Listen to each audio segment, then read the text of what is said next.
Hi, welcome to Yo Rabbi. Today's question is, why do men have to wear head coverings, and why don't women have to wear a head covering of some sort? So actually, this question hits on several issues. Men have traditionally worn a head covering to remind them of a higher authority. Women weren't required to wear head coverings for this reason, because in traditional patriarchal societies, women had the constant reminder that they were under the authority of men. Many women in the modern period find this quite offensive, and rightly so.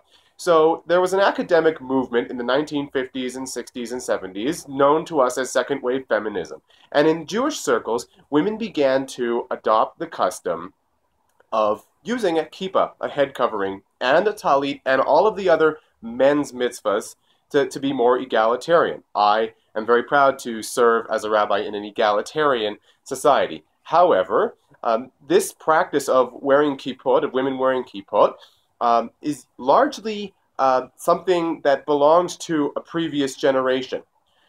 Women in my generation are shying away from wearing yarmulkes, maybe because their feminism expresses itself differently. I don't exactly know the reason why.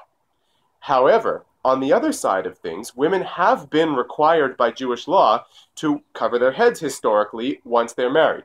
This was a sign of modesty so as not to arouse women who were not their husband, and subsequently which would lead to adultery. So women in those communities who find this offensive have abrogated that commandment as well, or that halacha, I should say, actually, this ruling that women have to keep their heads covered. There are many different forms of head coverings in various Orthodox communities, depending on how strict this ruling is.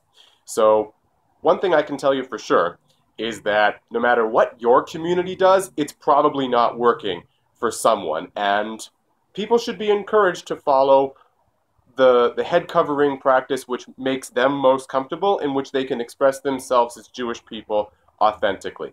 Hope this helps. Write your question to yorabbi170@gmail.com.